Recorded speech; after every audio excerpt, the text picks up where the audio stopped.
to China's president today, while back at home, lawmakers in the House and Senate get a first look at what divides them on tax reform. And a Republican Senate candidate faces some serious allegations that threaten to derail his candidacy. This is Special Report.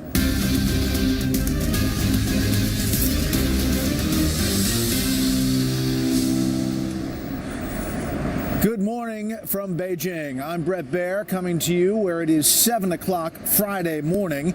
President Trump will leave here in China just 2 hours from now, bound for Vietnam after spending a very busy Thursday with Chinese President Xi Jinping. Both leaders promised to work together to denuclearize North Korea. Meanwhile, back at home, the Senate unveils its plan for tax reform as the House scrambles to make things add up with its own plan. We'll speak live with the chairman of the House Ways and Means Committee about the competing proposals in just a minute. But we begin with the president's final day here in China.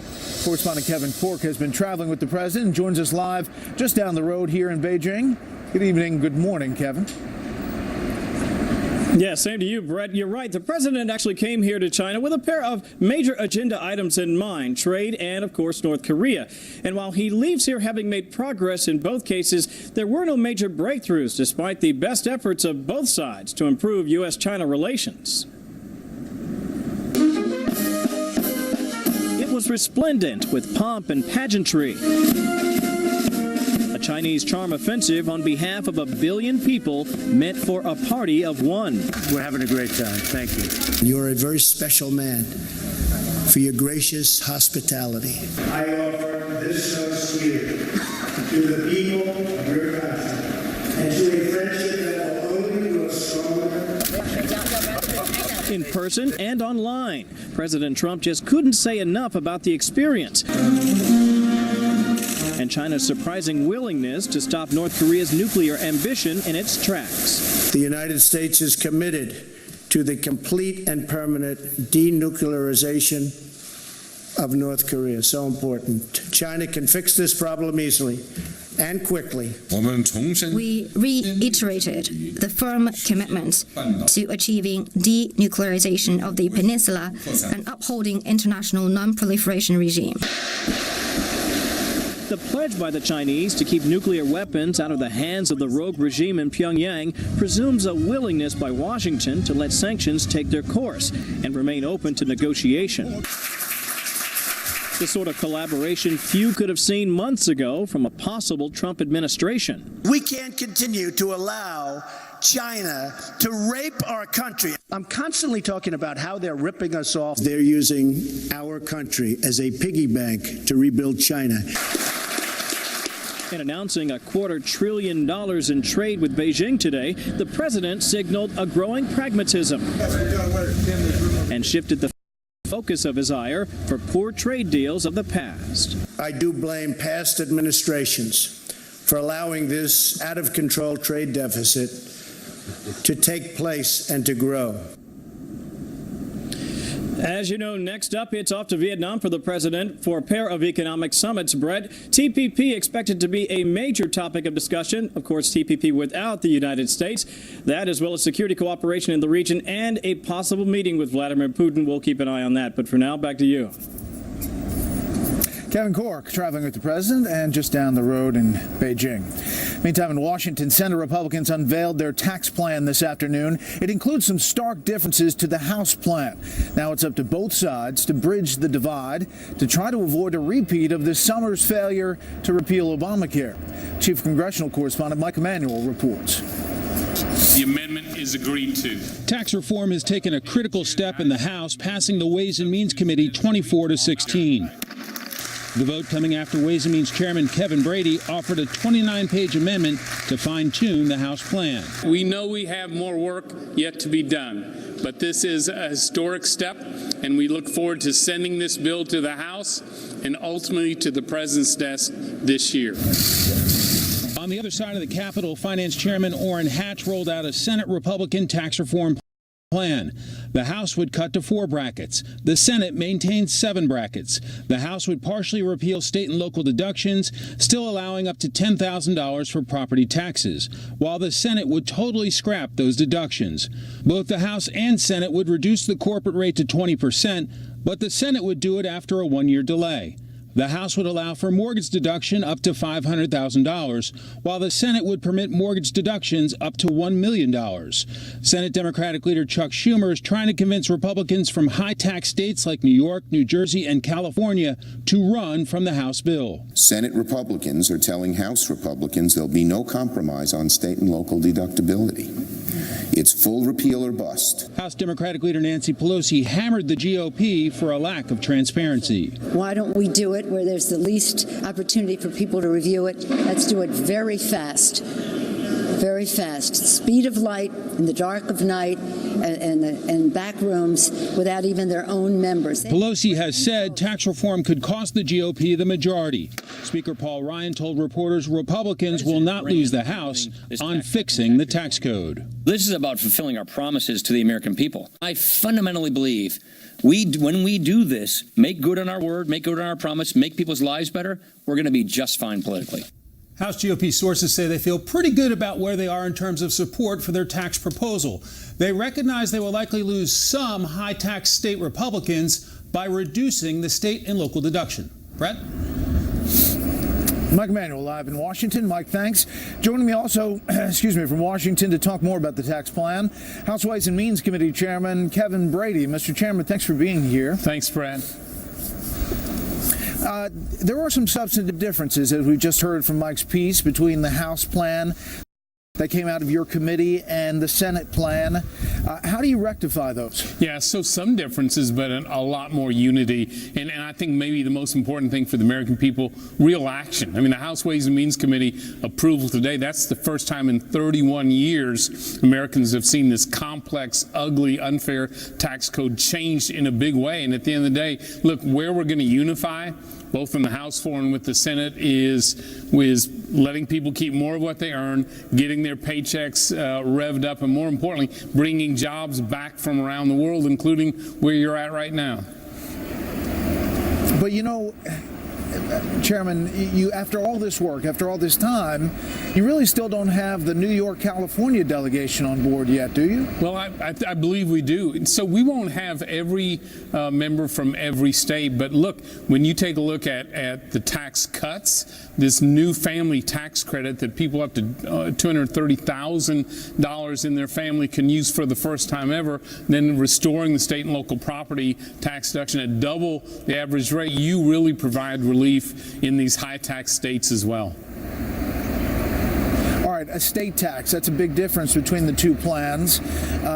Where does that end up? Is this all going to be ironed out in conference? Yes, it will be, but I'll just tell you this, death tax is the most un-American tax we have. It's still the number one reason our family-owned farms and businesses aren't passed down. And these families, these farmers, they're being doubled and triple taxed already. So, yes, we do have full and permanent repeal of the death tax in the House bill. We just feel very strongly about it. What about the battles ahead? What is the biggest challenge for you as you look at that Senate plan to come together? I mean, is it reality before the end of the year? You know, I believe it is, Brett, and here's why. Because we unified around President Trump with this one framework for the House and Senate to shoot to, that's, I think, the most critical thing. The House, you know, we are hitting the target, certainly did today. The Senate's going to as well. Are there some differences? Sure. But boy, there is far more unity in this, and that's what makes this different than health care. And I still think at the end of the day, America's divided over whether Obamacare helps him. Nobody, at least nobody, should be defending the status quo of this tax code. You know, Senator Lindsey Graham put it pretty bluntly about the implications of this. Take a listen. The party fractures. Most incumbents in 2018 will get a severe primary challenge. A lot of them will probably lose. The base will fracture. The financial contributions will stop. Other than that, it'd be fine. The implications of if it fails, is that the driving force here? You know, I think the biggest impact if this fails, and it won't, by the way, is American people are saddled with this mess of a tax code. That's what's driving us. That's what's motivating us here in Congress. It is delivering on our promise, but more importantly, man, our families, our local businesses, we're continuing to lose these jobs overseas. That's got to end. And my belief is Republicans believe we need a new tax code for a new era of prosperity in America, and we're acting on it. That's what makes this day such a historic day for the American people. You know, repealing the Obamacare individual mandate, Mr. Chairman, would save $338 billion over 10 years. Some people say, why not do that and use those savings to help reduce taxes on the middle class? Well, look, at some point as this moves forward, we are listening to members, and obviously the Senate has the opportunity to address that issue as well. What we know in the Ways and Means Committee is that we met the budget instruction. We think this moves us back toward a balanced budget, and these are still the lowest tax rates on our local businesses in modern history, and families at every income level keep more of what they earn. So this was a big step, and I think a very positive one. Well, what do you think the biggest difference is? Is it the state and local taxes deduction, the fact that the Senate takes that off the table and you still have it? Well, look, I think, Brett, at the end of the day, we'll work out these things out. We'll find that common ground. They're shooting exactly to the target that President Trump and the House and Senate put together earlier this year. And so I think it's healthy, that each chamber takes a little different approach to this. Then we meet in the middle, find that common ground. As long as we deliver on letting people keep more of what they earn, a flatter, fair, simpler tax code, boy, it's going to be a big day for America. Well, last thing, I mean, you can understand the skepticism because the plans substantively on big issues are different. So I get trying to come together, but there's still a large gap between the two. Brett, there are so many skeptics in Washington, D.C. and around the world. I understand that, but I've noticed what used to be a zero chance of passing tax reform. Now I see 60, 70, 80, 90% likelihood this happens, and that's because we're not just talking about it anymore. We're acting on it, and the Ways and Means step today is crucial. The Senate financing taking up next week, crucial also. We're going to deliver in the House, and so what the American people are seeing are not just guesses, will this work? Will it get done? We're actually taking action. Mr. Chairman, we appreciate your time. We'll follow it all along. Great. Thank you, Brett. Now another story gaining traction and attention in Washington. Allegations of sexual misconduct with a 14-year-old girl now face Alabama's Republican nominee for the U.S. Senate. The Washington Post reporting today about a claim that at age 32, Roy Moore had inappropriate contact with a young teen. A story Moore vehemently denies, but Washington and Alabama lawmakers are already weighing in. Correspondent Peter Ducey looks into that report. There's a scandal in the Alabama special. The Republican candidate, 70-year-old Judge Roy Moore, is being accused of sexual misconduct in 1979, when he was 32, by a 53-year-old woman who says she was 14 when it happened. The Washington Post writes, quote, "She remembers that Moore kissed her, that he took off her pants and shirt, and that he touched her through her bra and underpants. She says that he guided her hand to his underwear and that she yanked her hand back." The accuser says she voted for President Trump and waited decades to accuse Moore of wrongdoing to avoid exposing her kids to troubles from her past and to dodge public scrutiny on personal debt and divorces that she was dealing with. But the Moore campaign counters he's been a public figure for 40 years, and if this story was true, it would have come out by now.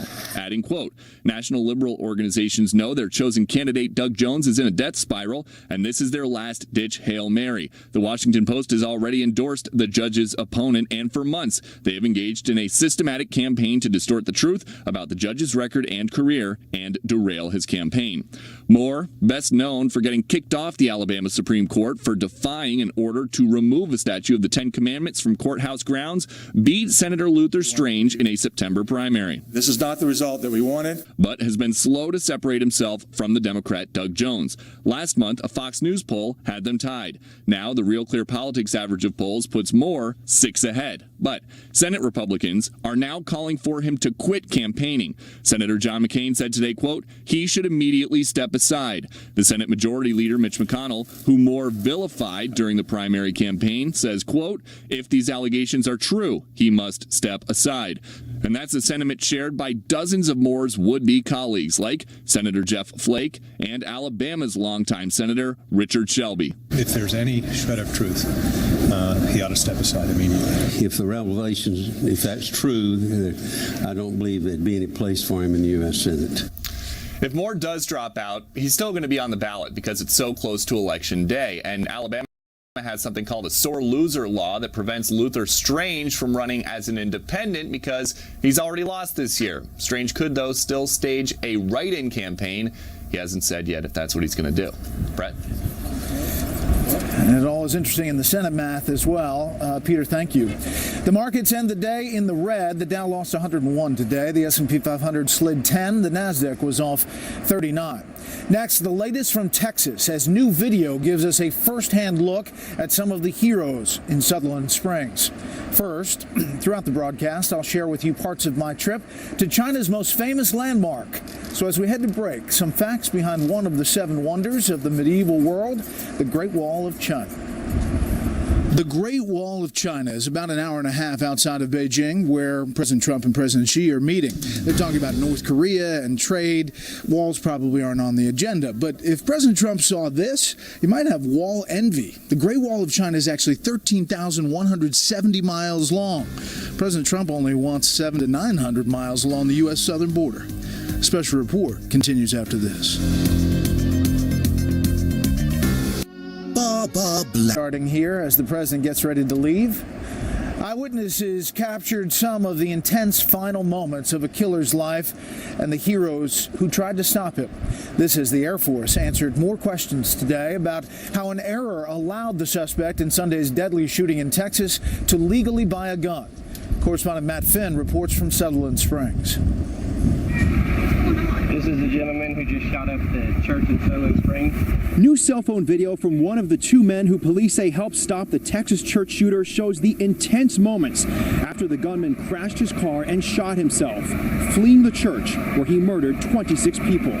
Steve Williford, the man who police say grabbed a gun and ran barefoot to shoot the gunman, is heard talking to police. I was home when I heard the shots and I didn't know what was going on. So I had to get in my safe. Okay. The FBI is now trying to get evidence off the dead gunman's iPhone. But so far, the agency hasn't updated the status of its progress.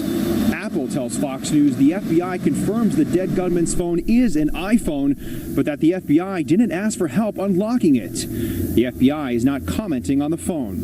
But today, an FBI director spoke about the growing trouble the agency has accessing cell phones. Whether it's gangs, homicides, car accidents, civil disputes, we are unable to access many of these devices. And there's a challenge in explaining that because the Bureau looks like, hey, we want access to everything.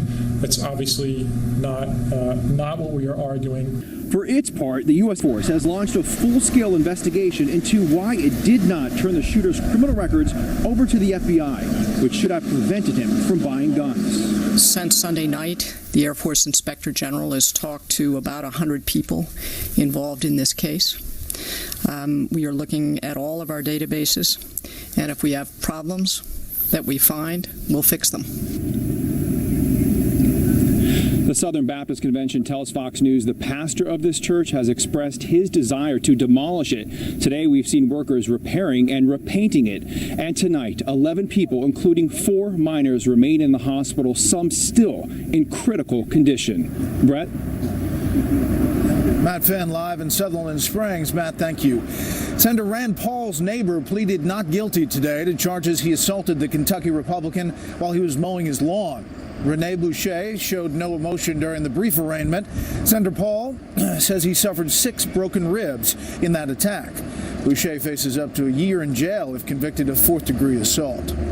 Lawmakers took time out of their busy schedules to honor 5 officers who put a stop to a shooting at a congressional baseball practice in June. House Majority Whip Steve Scalise, who was injured in that attack, joined others, leaders of the House and Senate, to present the officers with the Capitol Police Medal of Honor, the agency's highest honor. Next, a balancing act, getting a better trade deal with China. But first, a little history lesson from the Great Wall. President Nixon changed the U.S.-China relationship forever with his visit here to China in 1972. But it was his visit here to the Great Wall that changed something else. Tourism increased exponentially to the wall. And with that increase in tourism, China used the funds to restore portions of the wall like this one. Special report continues after this. You might take something for your heart. Good morning from Beijing, 7:26 here in the morning. 3 countries have ordered their citizens out of Lebanon amid skyrocketing tensions between the Saudi and Lebanese governments. Correspondent Rich Edson joins us live from the State Department with a drill down of what's happening. Good morning, Rich. Good evening for you. Good morning and good evening to you, Brett. And the proxy fight between Saudi Arabia and Iran is developing in a familiar venue.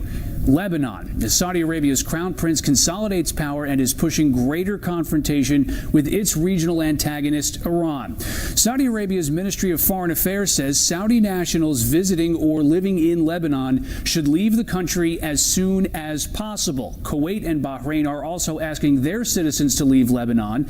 Earlier this week, the Saudi government claimed Iranian-backed Hezbollah's influence within Lebanon is so great that essentially it's becoming an act of war towards Saudi Arabia. This weekend, the Saudi-aligned Prime Minister of Lebanon, Said Hariri, resigned.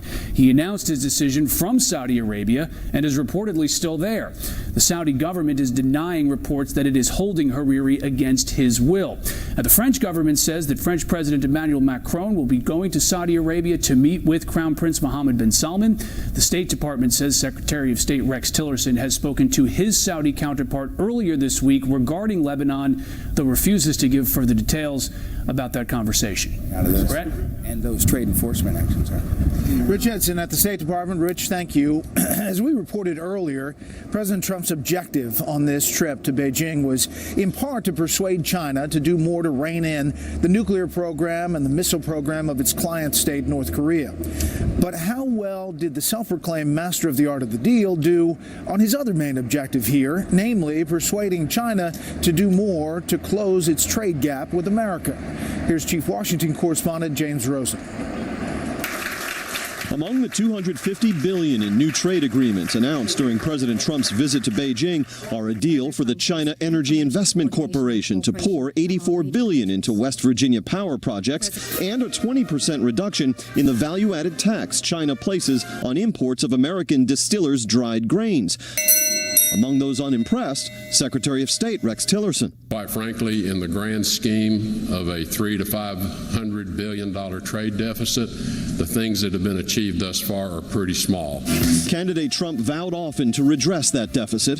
When I'm there, we turn it around, folks. We have the cards. We have a lot of power with China. In Beijing, President Trump proved only marginally more conciliatory, saying he doesn't blame China, but rather his predecessors in the Oval Office who allowed the deficit to grow. After all, who can blame a country for being able to take advantage of another country for the benefit of its citizens? I give China great credit.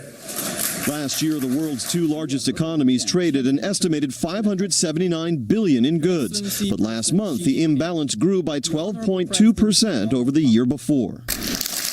Rituals of American presidents' visits to China include an exchange of toasts between visitors and hosts and promises by the latter to expand market access for U.S. businesses and investors. The investment and management environment for foreign enterprises, including those of the U.S., will be more open, more transparent, and more standardized.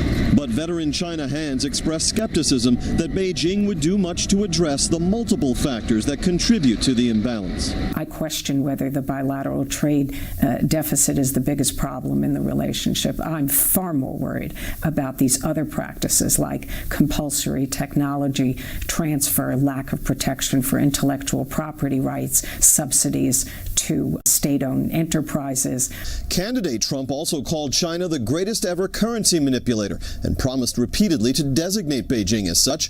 But within his first 90 days in office, President Trump rescinded that threat, telling the Wall Street Journal China had stopped the practice. Brett? James Rosen in Washington. James, thanks. Joining me here to talk more about the delicate diplomatic balance with China, Paul Handley, director of the Carnegie Tsinghua Center for Global Policy and former National Security Council staffer for former Presidents George H.W. Bush and Barack Obama. Paul, thanks for being here. Thanks for having me, Brett. You heard James's piece there. Your take on this trade back and forth that President Trump is trying to kind of change the dynamic.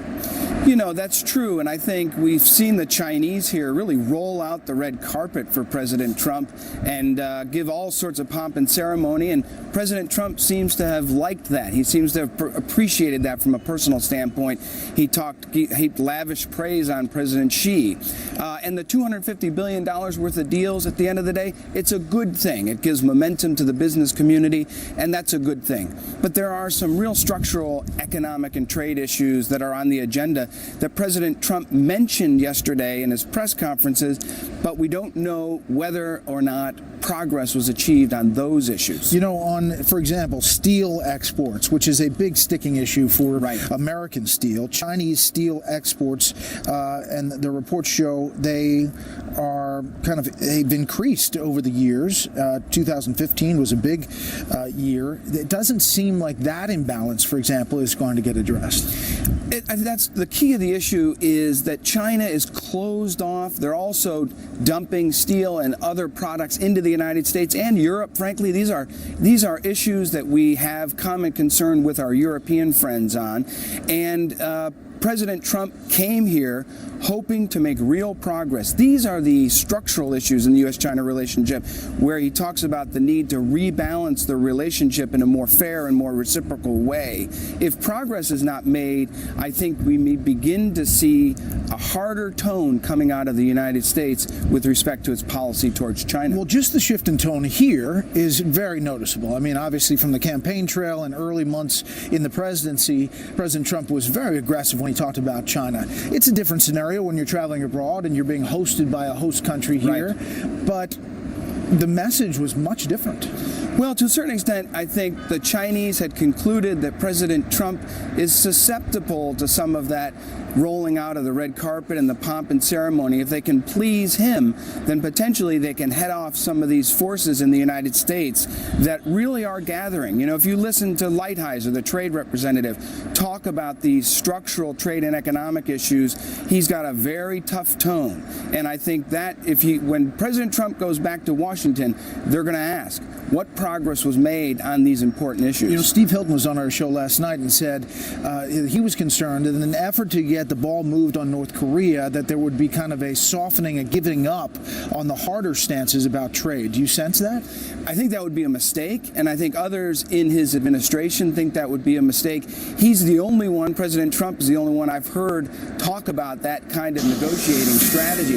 These trade and economic issues by themselves are extremely important for the future health of the U.S.-China relationship. If we can't fix these, the relationship over the long term will potentially derail. Paul, thank you very much for coming out on a chilly Beijing morning. We appreciate it. America's national anthem is the target of racist claims. What lyrics say give the tone racial undertones. We'll explain that. First, more of that history from the Great Wall of China. It's believed construction of the Great Wall of China started more than 2,700 years ago. Legend has it that more than 1 million workers died building this wall and that the remains are inside the wall, which is why it was known as the longest cemetery on Earth. Special report continues after this. Let's get the big guy in place. The 4:38 in the morning. Welcome back. America's national anthem, obviously the focus of a lot of attention, coming under fire again for what some are now calling racist lyrics. National correspondent William LaJeunesse reports tonight on the controversy over one of America's biggest patriotic tributes. Oh, say, can you see Written in 1814, President Woodrow Wilson recognized the Star-Spangled Banner as the national anthem in 1916, and Congress later affirmed it. Though heard all the time, the song itself rarely drew much attention until NFL players began kneeling during the anthem as a way to protest social injustice.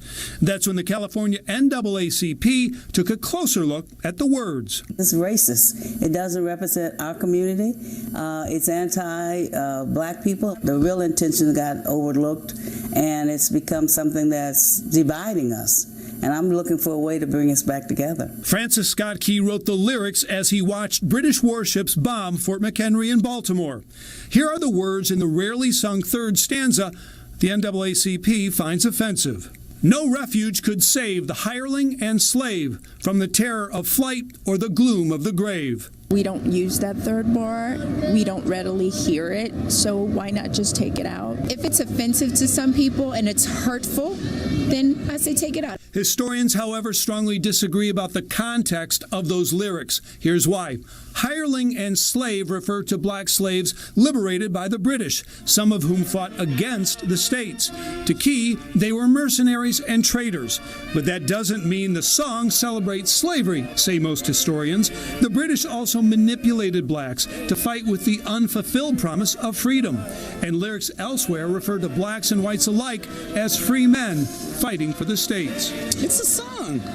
Keep it original. It's like messing with somebody's Picasso art because you didn't like how her nose was too big. Critics say the group is creating a controversy where none exists. The NAACP is now hoping a member of Congress will sponsor their bill to kill or change the Star-Spangled Banner as the national anthem. Brett? Amazing. William, thank you. Veterans Day is Saturday. There are a lot of programs out there. Now our nation's heroes have a wonderful opportunity to pick up a golf club and play around through a program led by Professional Golfers Association professionals. As Lucas Tomlinson reports, the program called PGA Hope has helped more than 3,500 veterans leave their problems behind, at least for a day. This has been the best therapy I've ever done. Chris Nowak lost his leg during a friendly fire training accident. Today, the Marine Corps veteran assists the PGA's HOPE program, helping veterans heal through the game of golf. They're interacting with their fellow veterans, integrating back into society, but more importantly, we're giving them that moment in time. We're allowing them to focus on something other than their injury. Retired Army Sergeant First Class Ramon Padilla saw some of the Afghan war's toughest fighting in the Korengal Valley. I have my weapon, which is my club. I have my ball, which is my bullets. I have the flag, which is my target. So it's like still being in the military. I just don't have golf balls shooting back at me. There we go. We're here for you. PGA Hope has the support of the greatest player that's ever played the game. It takes a nation to heal our veterans. Now it's our turn to fight for you, to offer every chance for a healthy and successful life. Fox News caught up with Nowak and Padilla at Congressional Country Club outside the nation's capital. The club's rich history dates back nearly 100 years. Presidents Coolidge, Taft, Hoover, Wilson, and Harding were lifetime members. It hosted the U.S. Open 3 times. Well, we're Congressional Country Club, so just by its name, we're very patriotic. It's unbelievable that these folks can come out after being in such intense environments, are able to come here, try and relax, re-enter their lives here, and if there's something that we can do to just help them along, we're very proud to be able to do that. It doesn't look like you need to hit that. It looks like it's a steeper down. Well, it is. For 6 weeks, 10 PGA professionals at the club volunteered their time. And for the players, that goes a long way. This is better than medicine. This is better than counseling for me personally. And I think the other veterans are finding that as well. At the Pentagon, Lucas Tomlinson, Fox News. It's a great program. Next up, whether President Trump's softening tone towards China is really a reality, plus the tax reform battle ahead. But first, more from our walk along the Great Wall. Guard towers or watchtowers dot the Great Wall of China every few hundred yards. At peak season, some 35,000 to 40,000 people visit this site. One of the myths is that you can see the Great Wall from space. You can't, but it's still very impressive. Special report continues after this. Here is something big banks don't want you to know. The United States and China will have a more prosperous future if we can achieve a level economic playing field. Right now, unfortunately, it is a very one-sided and unfair one. But I don't blame China. After all, who can blame a country for being able to take advantage of another country for the benefit of its citizens? I give China great credit. President Trump talked a lot about China on the campaign trail in the early months of his presidency, talking about it here in Beijing. As you look at the trip, starting in Japan, then going to South Korea, here to Beijing. Now, President Trump today is off to Vietnam and then the Philippines later. Let's bring in our panel, talk about that plus tax reform. Charles Hurd, opinion editor for the Washington Times, Matthew Continetti, editor-in-chief of the Washington Free Beacon, and Michael Crowley, senior foreign affairs correspondent for Political. Michael, let me start with you. Your thoughts of coming out of Beijing and what the president gains, at least what we know from this trip.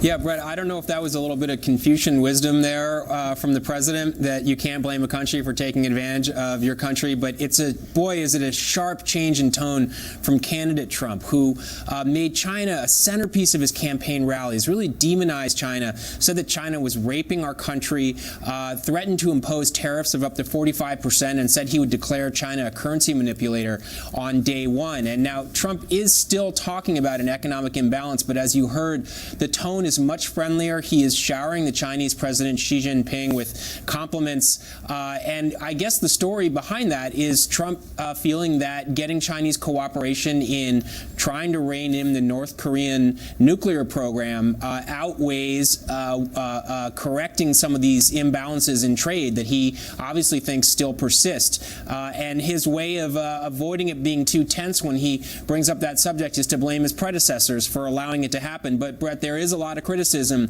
that the president is not following through on that very tough campaign rhetoric, and looks like he's going to be leaving China without any big wins on that front. Matt, the Trump administration would say that's what negotiation is all about. That's right, and of course you have to start somewhere. And I do think Michael has a point in that the president is prioritizing national security over the trade and economic nationalist arguments he used to get elected. And he's not the first president, when confronted with the realities of office, to kind of shift his emphasis, and we saw something similar with the Afghanistan decision. Let's not forget, as President Trump is traveling to the region, he has 3 American aircraft carriers in the Pacific as well. So this is all about reestablishing America's deterrent. All right, let's listen to the president again on these kind of warm, chummy relationship with China. It's too bad that past administrations allowed it to get so far out of kilter. But we'll make it fair, and it'll be tremendous for both of us. My feeling toward you is an incredibly warm one. As we said, there's great chemistry. And I think we're going to do tremendous things for both China and for the United States. Charlie, you can see former Iowa Governor Branstad next to him now, the ambassador to China. Your thoughts on this change? Well, I have a bit of a different take on it. I don't think that it's that dramatically of a different approach to this problem. Donald Trump is always very good at sort of playing his audience, whether he's trying to get applause out of them or gasps out of them. When he's on the campaign trail, the China thing is obviously, they would scream out China like at a Freebird concert, a Leonard Skinner concert, wanted them to play Freebird, and he would go into that riff, and it was very popular. But when he was doing it, he obviously was going after China, but more than anything, he was going after previous leaders when he would go into that riff on the campaign trail. And he would talk about how bad they had been and what terrible negotiators they were and how they had been taken advantage of by China. And so I don't really see that much of a difference with what we're seeing out of him now. Obviously, he's a little bit more complimentary, that he's over there and he kind of wants to charm them. He's a very charming guy. But I don't see it as that much of a departure. I think it's just a way of more dramatically making the point that he's always wanted to make. All right, let's turn to tax reform. Now the Senate plan is out. The House kind of adjusting its tax reform plan. Let's put up just quickly the differences here, the House bill and the Senate bill. In tax brackets, the House bill is down to 4 brackets, top rate of 39.6. The Senate bill maintains the existing brackets, top rate of 38.5. The estate tax, or death tax some call it, the House bill doubles the $5.6 million estate tax exemption immediately and eliminates the tax completely after 6 years. The Senate bill maintains the estate tax but doubles the current exemption. Corporate tax, the House bill cuts it down to 20 immediately. The Senate bill permanently lowers the current corporate tax to 20 with a 1-year delay to set it in motion. And then the state and local tax, which is a big one. The House bill eliminates it but preserves property tax deduction for up to $10,000. The Senate bill fully repeals state and local tax deductions. I wanted to put all of that up there on one page, Michael, as you look at the differences and the GOP trying to get this all across the finish line.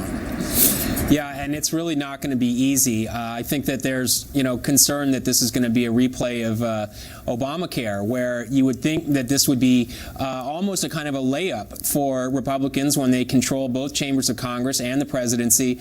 They've looked forward to doing something like this for years, but it's not going to be easy, and particularly now when you see that the House and Senate are on different pages, they have to reconcile their two versions, and that's assuming the Senate can even get something through its own chamber.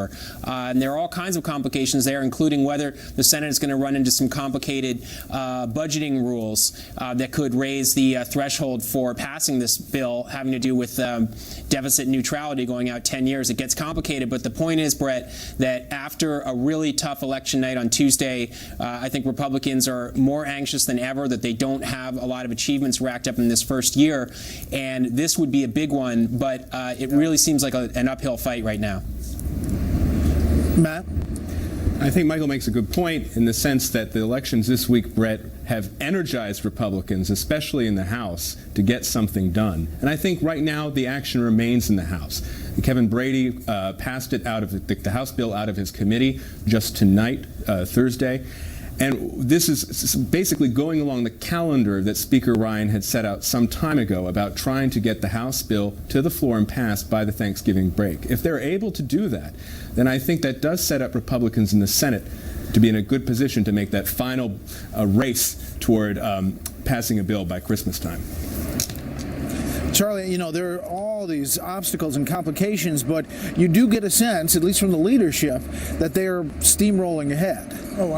Because they have no choice, and they're desperate to try to make something happen, to get something done, even if it's not that big of a real accomplishment. But I'm sad to say that I feel like Republicans in Congress have failed to learn the most important lesson from Donald Trump, and that is to keep it simple and cut taxes. And instead, what we're seeing is, as more of the details come out, it sounds like they're sort of complicating things more than they are simplifying things. And then there are going to be people that see their taxes go up instead of going down. That's a disaster. They'd be better off if they're going to, and then there's still this high probability that they might fail. And if they're going to fail, they may as well go big and try to do something huge and fail on that and win some sort of Pyrrhic victory than this muddling, complicated tax hikes and tax cuts for some people and stuff like that.